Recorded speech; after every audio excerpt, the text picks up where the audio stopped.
Hello students, welcome to MKH. So students, in this particular video, we are going to complete question answers for chapter number 5th of your EVS book. So students, the name of your chapter number 5th is Let's Know About Trees and Herbs. So students, let's get started.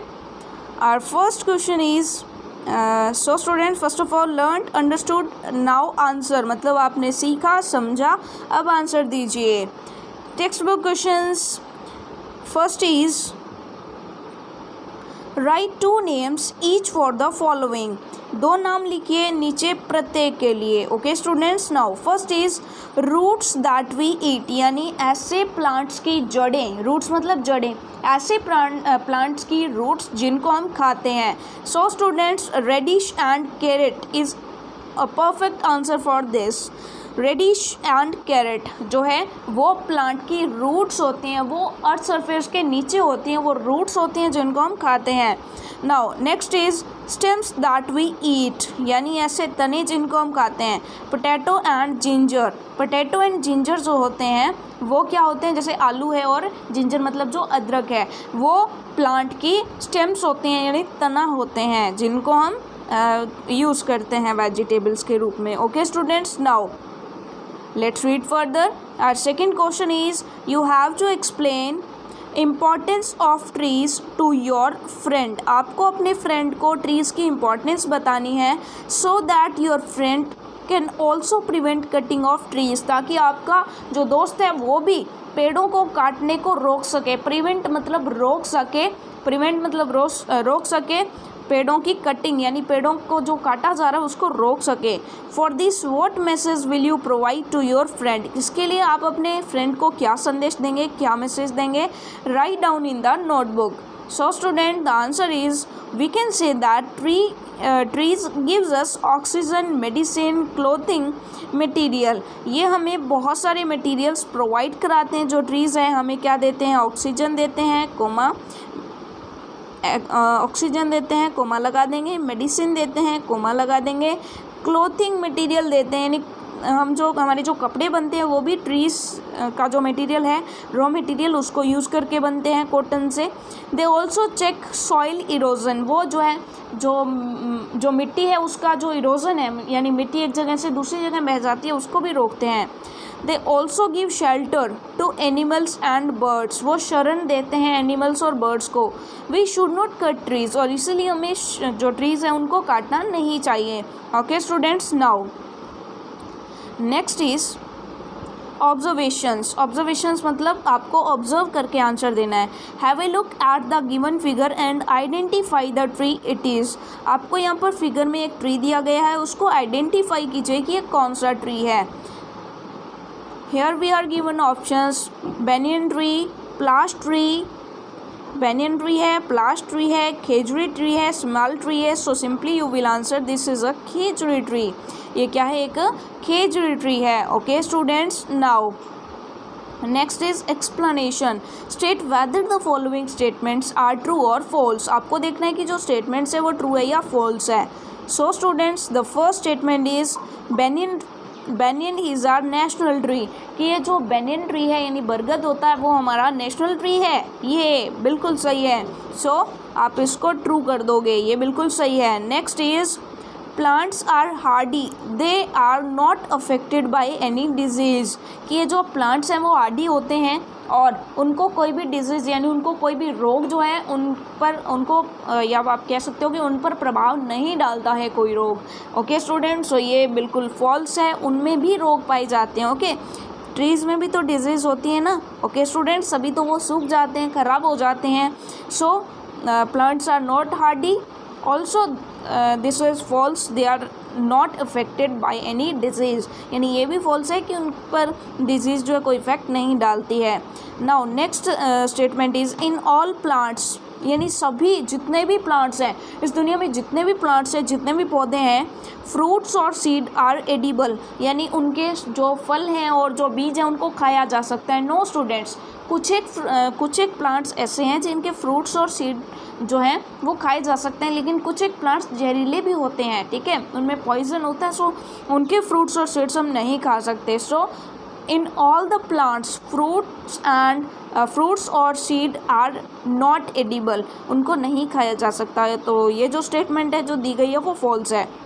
Now next is in god the stem is weak and it need support to climb, यानी ये जो आप ये कह सकते हो लौकी जैसे या लौकी की बेल जैसे जो पौधे होते हैं उनकी जो स्टेम होते हैं, उनका जो तना होता है वो वीक होता है और उनको it need support to climb, यानी ऊपर चढ़ने के लिए उन्हें किसी न किसी सपोर्ट की ज़रूरत होती है, सहारे की ज़रूरत होती है। तो ये बिल्कुल ट्रू है। Okay students, now next question is fill in the blanks.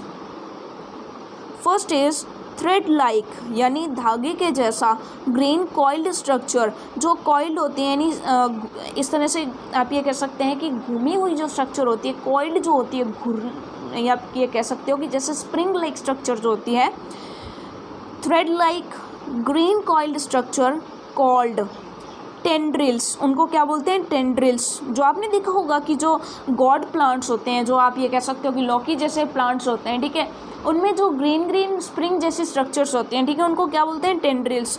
और वो टेंड्रिल्स क्या करती हैं? Help the God plant in climbing, वो उनको ऊपर चढ़ने में मदद करती है, क्योंकि वो जकड़ लेती है किसी भी चीज़ को, उसके आसपास जो भी चीज़ होगी वो उसके चारों तरफ लिपट कर उसको जकड़ लेगी और ये सपोर्ट देगी किसको? गॉड प्लांट को। Okay students, now next is roots absorb dash and minerals from the soil, so वो वाटर एंड मिनरल्स एब्जॉर्ब करते हैं, so simply you will fill water and minerals. Okay students, next is in desert plants like opuntia the dash are shallow and spread just beneath the soil surface, beneath मतलब नीचे, just beneath the soil surface। तो जो desert होता है, जो रेगिस्तान होता है, उनमें जो अपंशिया जैसे जो प्लांट्स होते हैं उनकी जो आप ये कह सकते हो कि जो वो फैले होते हैं, कहाँ फैले होते हैं? Shallow and spread just beneath the soil surface. तो उनकी जो रूट्स हैं यानी उनकी जो जड़ें हैं वो फैली होती हैं, वो बहुत ही ज़्यादा फैली होती हैं। कहाँ पर फैली होती हैं? जस्ट नीचे, सॉइल सरफेस के जस्ट नीचे, ताकि उन जो वाटर है ऊपर से आए तो जल्दी से उन तक पहुँच जाए। क्योंकि आप ये जानते हो कि जो डेजर्ट है उनमें बहुत कम पानी मिलता है, तो जितना पानी मिलता है उतने से ही काम चलाना पड़ेगा। सो इसलिए उनकी जो आप ये कह सकते हो कि जो रूट्स होती हैं in the desert plants like Apansia, the roots are shallow and spread just beneath the soil surface. Okay students, now let's read further. Next is to provide extra support, banyan tree has hanging dash. Banyan tree जो है उसके चारों तरफ क्या लटकी हुई होती हैं? उनकी जड़ें यानी roots. So roots will be the right answer. To provide extra support, banyan tree has hanging roots. Okay students, now next is expression. Sixth question is answer the following questions, यानी यहाँ पर आपको बहुत सारे क्वेश्चंस दिए गए हैं, उनका आंसर आपको देना है। So the first is write two important functions of the roots. Roots के जो मेनली दो फंक्शंस आपको यहाँ पर बताने हैं, दो जो कार्य हैं उसके बताने हैं। So first is roots absorb water and minerals for plants. Plants के लिए वाटर कौन लेकर आती है? मिनरल्स कौन लेकर आता है? तो रूट्स लेकर आती हैं। कहाँ से? आप ये कह सकते हो सॉइल में से लेकर आती हैं, ज़मीन में से, अर्थ में से लेकर आती हैं। ओके स्टूडेंट्स, और सेकंड उसका क्या होता है function? The plants firm in soil, यानी जो प्लांट्स होते हैं वो सॉइल के अंदर जमे रहते हैं, ठीक है, स्थिर हो जाते हैं, दृढ़ हो जाते हैं, यानी उनकी पकड़ किस वजह से होती है? तो वो रूट्स की वजह से होती हैं। अदरवाइज़ तो अगर उनकी रूट्स नहीं होंगी तो जो प्लांट्स या ट्रीज़ हैं वो तो गिर जाएंगे जल्दी ही। ओके स्टूडेंट्स, यानी वो फिक्स कर देते हैं उनको। Okay, the next question is make a list of benefits of plants.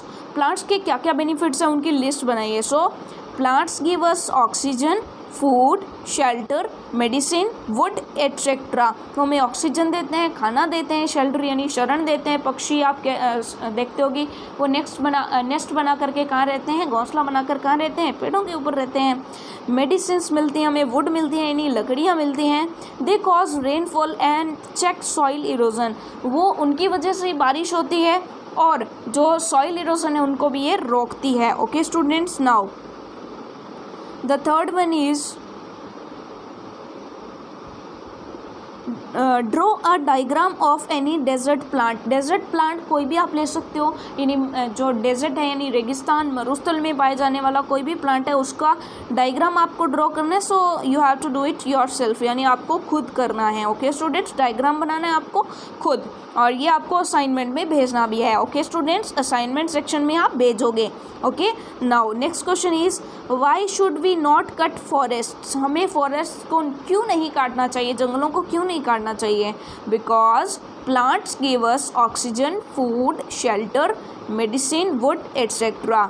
They cause rainfall and check soil erosion, so that we should not cut forest, यानी जो जंगल है उन्हें नहीं काटना चाहिए। Okay students, now E part is classification. यहाँ पर हमें क्लासिफिकेशन करना है। So what are question says to us? Name 5 plants each having straight erect stem and weak stem, यानी जो तने हैं तो आपको एग्जाम्पल देने हैं या फिर आप ये कह सकते हो नेम 5 प्लांट्स, यानी 5 प्लांट्स के नेम बताने आपको। Each having straight erect stem, यानी जिनका जो तना है, जिनका जो स्टेम है, जो तना है वो स्ट्रेट हो, इरेक्ट हो, यानी सीधा हो, मजबूत हो। एंड वीक स्टेम, जिनका तना जो है वीक हो, अलग अलग बताना है। सो स्टूडेंट, फर्स्ट ऑफ ऑल हम देखते हैं वो वाले प्लांट्स जिनका जो तना है, स्टेम जो है वो स्ट्रेट और इरेक्ट होता है। Plants having straight erect stem are, यानी जो सीधा तना होता है, जिसका मजबूत होता है।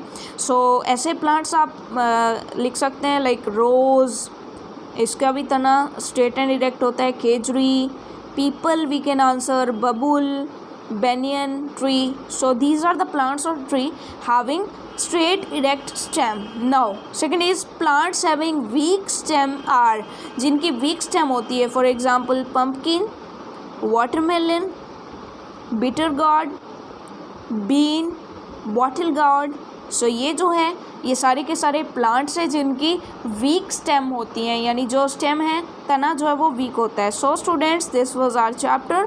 Thank you very much. Well enough for today. Bye bye.